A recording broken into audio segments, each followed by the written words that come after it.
Hey guys, welcome back to the channel. This is सौभाग्य and you're watching Layman's Commerce. Now, ये हमारा तीसरा video है series में. कौन से सीरीज़ में?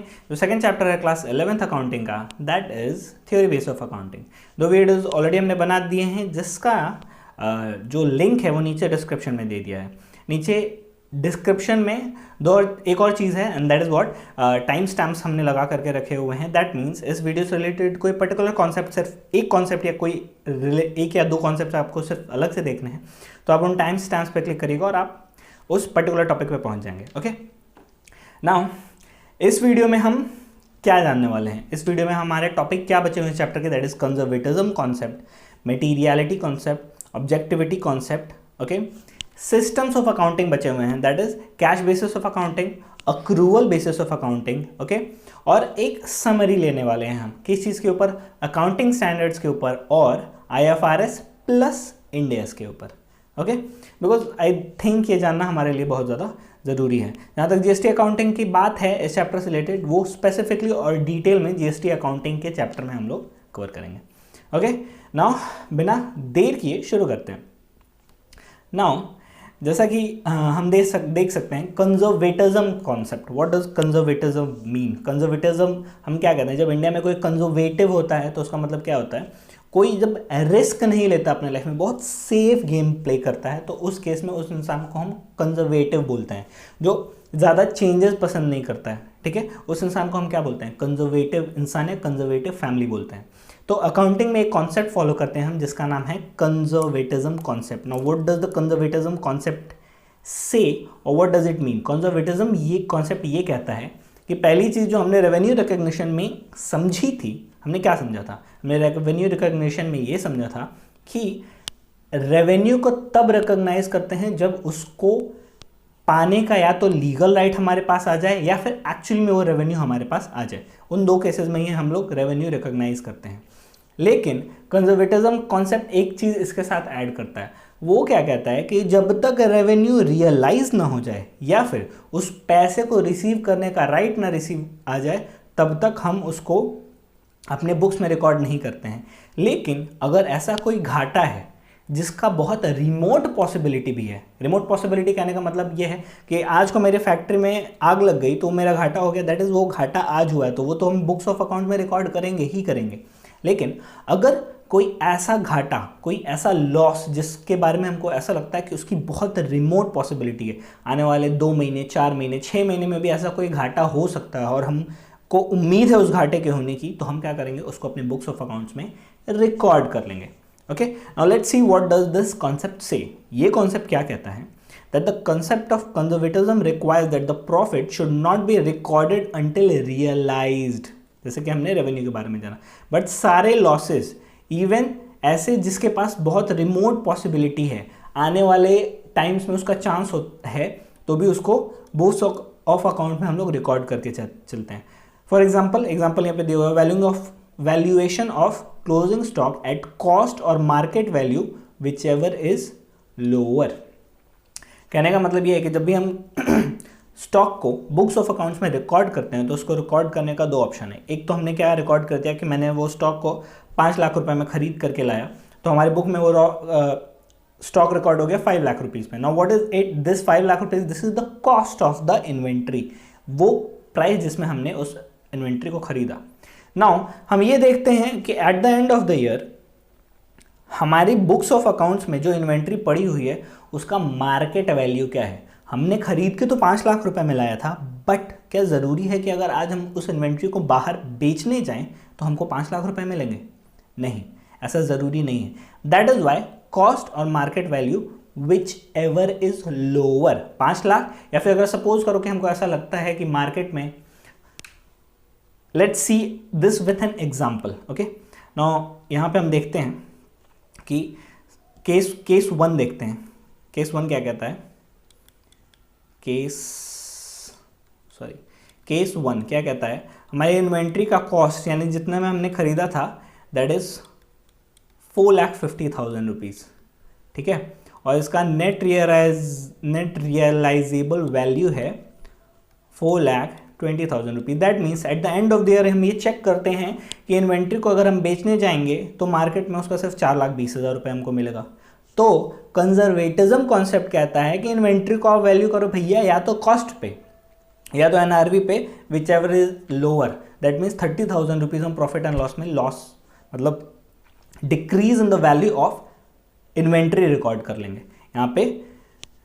This is what the conservatism concept is. और दूसरा चीज क्या है कि अगर सपोज करो कि इन्वेंट्री का कॉस्ट अगर 4,50,000 रुपीज है, ठीक है, और हमको ऐसा लगता है कि नेट रियलाइजेबल वैल्यू उस इन्वेंट्री की 4,80,000 रुपये है। मतलब अगर हम उस इन्वेंट्री को आज मार्केट में बेचने जाएंगे तो इन्वेंट्री बिक जाएगी 30,000 ज़्यादा पे, तो हम उसको 4,80,000 पे नहीं रिकॉर्ड करेंगे।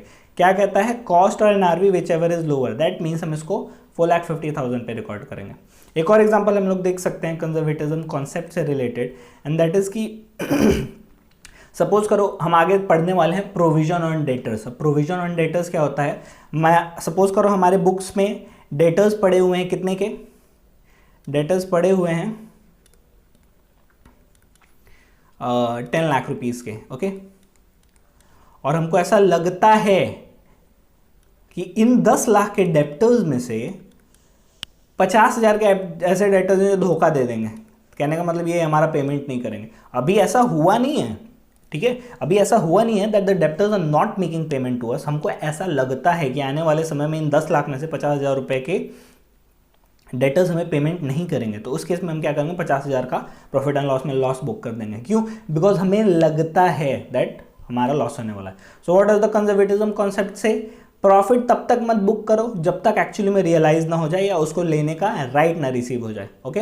और लॉस अगर उस आने वाले टाइम में भी उसकी पॉसिबिलिटी है कि आने वाले समय में घाटा हो सकता है, तो भी उसको आज रिकॉर्ड करो, okay. The materiality concept, what is the materiality concept से, मटीरियलिटी कॉन्सेप्ट ये कहता है कि हर बिजनेस में एक सर्टेन लेवल ऑफ मटीरियलिटी होती है। दैट मीन्स कि कुछ ऐसी चीज़ें होती हैं जो थोड़ी बहुत अगर गड़बड़ भी हो तो चल जाएगा, कोई दिक्कत वाली बात नहीं है। कैसे? फॉर एग्जाम्पल, अगर कोई बिजनेस है जिसका टर्नओवर से 10,000 करोड़ रुपए है, तो क्या उस 10,000 करोड़ के बिजनेस के टर्नओवर में 50 रुपए की स्टेशनरी का स्टॉक इंपॉर्टेंट होगा क्या? आई मीन किसी एक ब्रांच में मैं स्टेशनरी खरीद के ला रहा हूँ 5,000 रुपये का, ओके, या फिर मैं स्टेशनरी खरीद के लेकर के आ रहा हूँ 500 रुपीज़ का, तो हम क्या करते हैं कि ऑल्दो वो at the end of the year वो स्टेशनरी को भी यूटिलाइज नहीं किया, अगले साल में यूटिलाइज करेंगे हम, ठीक है। तो मैचिंग कॉन्सेप्ट क्या कहता है हम लोग को, भाई अगर हमने उसको नहीं यूटिलाइज किया है तो भाई आप आने वाले साल में अगर उसको यूटिलाइज करने वाले हो तो क्या करो, आप अगले साल में उसको रिकॉग्नाइज करो। लेकिन मटीरियलिटी कॉन्सेप्ट कहता है कि अरे यार क्या दिमाग लगा रहे हो, इट्स लाइक 500 रुपये की स्टेशनरी की क्या वक़्त, मतलब क्या वैल्यू है। आई मीन आप उसको उसके ऊपर दिमाग लगा करके क्या फ़ायदा। सो उसको जब खरीद के लाया तभी पीएनएल में डाल दो, ज़्यादा दिमाग लगाने की ज़रूरत नहीं है। तो this is what the concept of materiality से हर बिजनेस के हिसाब से हमें ये देखना पड़ता है कि वो पर्टिकुलर आइटम या कोई ऐसा ट्रांजैक्शन मटेरियल है कि नहीं मटेरियल है। तो ये हमें क्या चेक करने में मदद करता है कि कोई डिस्क्रिपेंसी, अगर कोई गड़बड़ हुई है तो उस गड़बड़ को किस लेवल तक हम ठीक करने की कोशिश करेंगे। अगर कोई छोटी मोटी गड़बड़ है तो उस पर दिमाग लगा करके क्या फ़ायदा, कोई बड़ी गड़बड़ है तब हम दिमाग लगाएंगे। सो मटीरियलिटी कॉन्सेप्ट क्या कहता है, concept of materiality requires that the accounting should focus on material facts. Important चीज़ों पर हमें फोकस करना है। Effort should not be wasted on recording and presenting facts which is immaterial in determination of income. छोटे छोटे fact जो immaterial है, जिनका कोई रेलेवेंस नहीं है। 5,000 करोड़ के टर्नओवर की कंपनी में 50 रुपये की क्या वैल्यू, वो इमेटीरियल है, वो इंपॉर्टेंट नहीं है हमारे लिए, ठीक है। एग्जाम्पल यहाँ नीचे दिया हुआ है, आप अपने रेलेवेंस के अपने रेफरेंस के लिए पढ़ सकते हैं इसको। Next thing is what objectivity concept. Now what does the objectivity concept say, the objectivity concept says that जब भी हम अकाउंटिंग करते हैं तो आपको उस अकाउंटिंग को ऑब्जेक्टिव तरीके से करना है। ऑब्जेक्टिव तरीके से कैसे करना है, इसका मतलब क्या है कि मेरे दिमाग में क्या चल रहा है उससे अकाउंटिंग को कोई मतलब नहीं होना चाहिए। दैट मीन्स अगर मेरे दिमाग में कोई खुरापात चल रही है, मेरे दिमाग में कोई चोर है, ठीक है, तो अकाउंटिंग को के ऊपर अफेक्ट नहीं होना चाहिए इस चीज़ का। अकाउंटिंग को objective that means free from bias. Objective का मतलब क्या होता है, फ्री फ्रॉम बायस, किसी भी तरीके के भेदभाव से वो फ्री होना चाहिए। तो ऑब्जेक्टिविटी कॉन्सेप्ट क्या कहता है कि जब भी हम अकाउंटिंग करते हैं, आपको जो आप अकाउंटिंग करते हैं तो आपको जो भी एक्टिविटीज़ करनी है, जो भी अकाउंटिंग करनी है, वो किसी भी तरीके के बायस्ड, किसी के मन में कोई चोर है, किसी के दिमाग में कोई गड़बड़ी है, किसी के दिमाग में कोई रॉन्ग थॉट आ रहा है, तो उससे अलग होना चाहिए वो चीज़। Okay, now this was the objectivity concept. Now let us come to the next thing, that is the systems of accounting. Now what are the systems of accounting? अभी हमने देखा था कि अकाउंटिंग पहले तो दो तरीके का होता है, that is single entry system of accounting and double entry system accounting. तो फिर ये नया कौन सा सिस्टम आ गया? ये एक नए बेसिस पे हम डिवाइड करते हैं अकाउंटिंग को। And what is it? ये है cash basis of accounting versus accrual basis of accounting. Now अब इन दोनों के अंदर फर्क क्या है ये जानने की कोशिश करते हैं। Okay, now the basis of accounting says that जो हमारा अकाउंटिंग है, जो हमारी अकाउंटिंग है, that is one is on cash basis and another is on accrual basis. What is cash basis of accounting? Accounting ये जनरली तब होती है जब लोग single entry system of accounting follow करते हैं, दैट इज जो इनफॉर्मल सिस्टम ऑफ अकाउंटिंग जो लोग फॉलो करते हैं, जनरली वो इस सिस्टम ऑफ अकाउंटिंग को फॉलो करते हैं। कैश बेसिस ऑफ अकाउंटिंग में क्या होता है, दैट आप जब चीज़ों को करते हैं, दैट मीन्स आप अकाउंटिंग कब करते हैं? तब करते हैं जब एक्चुअली में आप कैश को रिसीव करते हैं। ओके, दैट मीन्स कि सपोज कीजिए आपने चीज़ों को बेचा, for example you made a sale of 5 lakh rupees, आपने उधार पे सामान बेचा 5 लाख रुपए का, तो आप उस सेल की एंट्री तब तक नहीं करेंगे जब तक आपको उस चीज़ का पैसा, उस सेल का पैसा नहीं मिल जाएगा। फॉर एग्जांपल अगर मैंने उधार में सामान को बेचा है 1 महीने के क्रेडिट पीरियड पे और 1 महीने बाद मुझे पैसा मिलता है, तो लीगल राइट तो आज मुझे मिल गया उस पैसे को रिसीव करने का, लेकिन मैं उसकी अकाउंटिंग आज नहीं करूँगा। मैं उसकी अकाउंटिंग कब करूँगा? जब मुझे पैसा मिल जाता है। सिमिलरली अगर कोई लायबिलिटी का पेमेंट करना है, कोई उधार पे सामान मैंने लिया हुआ है जिसका मुझे पेमेंट करना है, या कोई लोन लिया हुआ है, तो उसकी अकाउंटिंग मैं तब तक नहीं करूँगा जब तक मैं उसका एक्चुअल पेमेंट नहीं करता हूँ। दैट मीन्स अगर सपोज कीजिए कि मार्च का कोई पेमेंट मैं अप्रैल में करता हूँ, तो उसकी एंट्री मैं मार्च में नहीं करूँगा, अप्रैल में करूँगा जब एक्चुअली में उसकी पेमेंट होती है।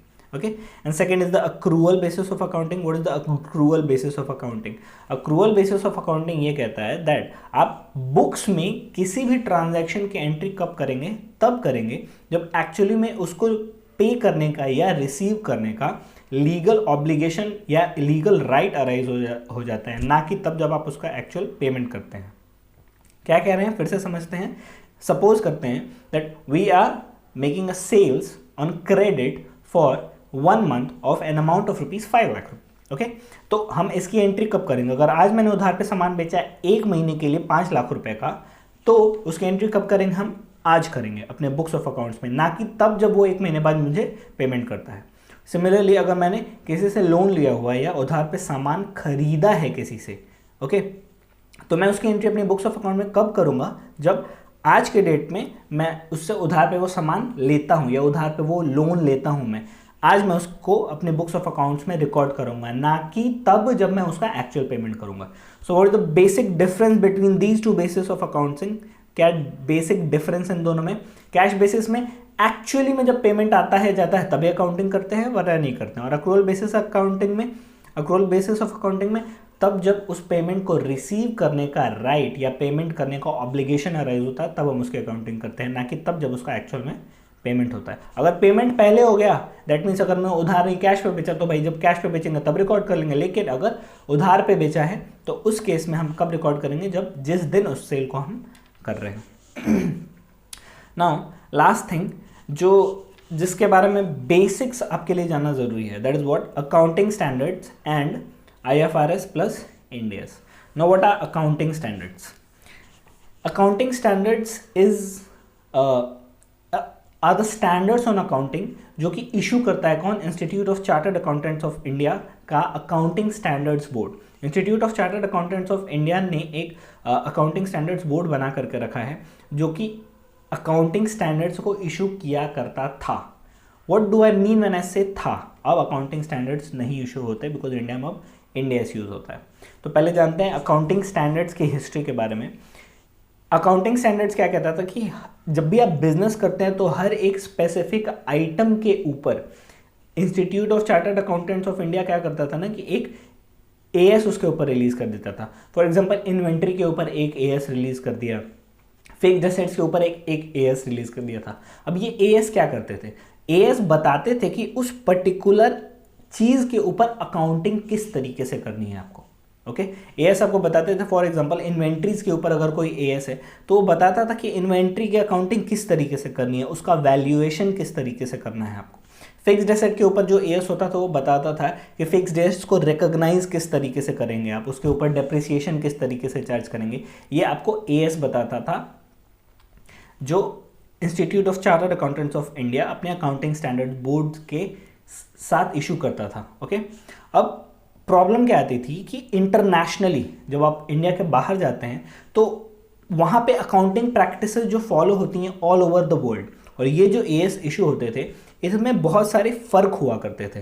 आई मीन कंसिस्टेंसी नहीं हुआ करती थी। फॉर एग्जांपल इन्वेंट्री के वैल्यूएशन का टेक्निक ऐसा हुआ करता था कि एएस में कुछ और है, और इंटरनेशनली दुनिया में उसको वैल्यू करने का तरीका कुछ और हुआ करता था। या फिर मशीनरी को या प्लांट को या फिर जो हम इन्वेस्टमेंट कर रहे हैं उसके रिगार्डिंग जो एएस इशू किया है, उस एएस में उसके बारे में जो चीज़ें दी गई हैं और इंटरनेशनली जो चीज़ें हो रही हैं, दोनों में फ़र्क हुआ करता था। ओके, तो इसकी वजह से हमें ज़रूरत पड़ने लगी किस चीज़ की, IFRS. What is IFRS? International financial reporting standards होते हैं ये। What is IFRS? International financial reporting standards. अब आईएफआरएस क्या होते हैं? इंटरनेशनली जो भी अलग अलग बैलेंस शीट्स या पीएनएल के जो आइटम्स होते हैं उसके ऊपर अलग अलग स्टैंडर्ड्स इशू किए जाते हैं, जिनको इंटरनेशनल फाइनेंशियल रिपोर्टिंग स्टैंडर्ड्स बोलते हैं। ओके, अब ये इंटरनेशनल फाइनेंशियल रिपोर्टिंग स्टैंडर्ड्स क्या करते हैं कि ऑल ओवर द वर्ल्ड एक यूनिफॉर्मिटी लाते हैं, बराबर चीज़ों को करते हैं कि अगर इन्वेंट्री की वैल्यूएशन इन्वेंट्री की वैल्यूएशन अगर एक तरीके से एक जगह हो रही है तो हर जगह पे उसी तरीके से उसकी वैल्यूएशन होनी चाहिए। फिक्स्ड एसेट की वैल्यूएशन हर जगह एक तरीके से होनी चाहिए। अगर आपको एक पर्टिकुलर इनकम टैक्स अगर आप पे कर रहे हैं तो उसकी अकाउंटिंग एक जगह जैसे हो रही है उसी तरीके से उसकी अकाउंटिंग दूसरी जगह भी होनी चाहिए। तो एएस में क्या प्रॉब्लम हुआ करता था कि वो इंटरनेशनल चीज़ों से हमेशा मैच नहीं करता था, उससे अलग होता था। तो इसलिए हमें ज़रूरत पड़ने लगी किस चीज़ की, आईएफआरएस की। आईएफआरएस क्या है? वो भी स्टैंडर्ड्स ही हैं, अकाउंटिंग स्टैंडर्ड्स ही हैं, बट वो इंटरनेशनली एक्सेप्टेड है। हर दुनिया की जितनी कंट्रीज़ हैं वो उस स्टैंडर्ड का इस्तेमाल करती हैं। तो आईएफआरएस की ज़रूरत की वजह से इंडिया में इंडियन अकाउंटिंग स्टैंडर्ड्स इशू किए गए, जिसको शॉर्ट फॉर्म में इंड एएस बोलते हैं। ओके, नाउ इसके साथ सीन क्या है कि इंड एएस क्या करते हैं आपके कि ये एकदम कॉन्ग्रुएंस में है आईएफआरएस के साथ। कॉन्ग्रुएंस में आईएफआरएस के साथ मतलब क्या है कि जो चीज़ें इंटरनेशनली आईएफआरएस में दी हुई हैं, पहले क्या होता था, इंडिया में पहले एएस इशू हुआ करते थे और अब इंडिया में इंड एएस इशू होते हैं। पहले इंडिया जो अकाउंटिंग स्टैंडर्ड्स थे वो कौन इशू करता था? वो आईसीएआई इशू करता था अपने अकाउंटिंग स्टैंडर्ड्स बोर्ड के through in consultation with NFRA के कंसल्टेशन में इशू करता था। अब जो इंड एएस हैं ये जो आपके एएस हैं ये जो एएस हैं ये अब आपके इनफेक्टिव हो गए, अब ये काम के नहीं हैं, अब इंड एएस काम के हैं। तो इंड एएस क्या है? ये एनएफआरए इशू करता है, नेशनल फाइनेंशियल रिपोर्टिंग अथॉरिटी। ठीक है, इसको गवर्नमेंट ने ऑथराइज किया है। ये इंड एएस क्या करता है? ये भी बताता है कि आप जब अकाउंटिंग करते हैं तो अलग अलग चीज़ों को करने का तरीका क्या होता है, हमको इंड एएस ये बताता है। ओके, नाउ इंड एएस और आईएफआरएस फिर क्या फ़र्क है? आईएफआरएस और Ind AS they are almost same, पूरी तरीके से ये सेम है, लेकिन दुनिया में जो चीज़ें हो रही हैं उसको एज इट इज़ हमारे लिए एक्सेप्ट करना पॉसिबल नहीं है। हो सकता है इंडियन लोकल कंडीशंस की वजह से, इंडियन लॉज एंड रेगुलेशंस की वजह से कुछ चीज़ें का फ़र्क होता है हर कंट्री में। तो उसके लिए हमने क्या किया कि हमने आईएफआरएस को पकड़ा, उसमें अपने कंट्रीज़ के हिसाब से थोड़े बहुत जो माइन्यूट चेंजेस करने थे वो किए, और फिर उसके अगेंस्ट हमने क्या इशू किया? इंड एएस इशू किया। ये जनरली किनको फॉलो करना पड़ता है? अभी के टाइम में इंडिया में जितनी भी कंपनीज़ हैं, प्राइवेट लिमिटेड या पब्लिक लिमिटेड कंपनीज जितनी हैं, उनको इस इंड एएस को फॉलो करना पड़ता है। इंड एएस क्या करते हैं? ये बताते हैं अलग अलग आइटम्स ऑफ बैलेंस शीट्स या अलग अलग आइटम ऑफ P&L के ऊपर किस तरीके से अकाउंटिंग करनी है वो हमको इंड एस बताता है। ठीक है, so let's have a summary. As क्या थे? एएस इशू करता था आईसीएआई अपने एएसबी अकाउंटिंग स्टैंडर्ड्स बोर्ड के through in consultation with NFRA. Accounting standards क्या करते थे? अलग अलग आइटम्स और बैलेंस शीट और P&L के ऊपर अकाउंटिंग किस तरीके से करनी है वो हमको बताता था। लेकिन अकाउंटिंग स्टैंडर्ड्स का प्रॉब्लम क्या था कि वो आईएफआरएस जो कि दुनिया में जो भी स्टैंडर्ड्स इशू हो रहे हैं उसके साथ मैच नहीं करता था, उससे फर्क हुआ करता था, तो कंसिस्टेंसी नहीं मेंटेन हो पाती थी। इसके लिए फिर क्या किया हमने? आईएफआरएस को मैच करते हुए इंडिया में इंड एस इशू किया एनएफआरए ने।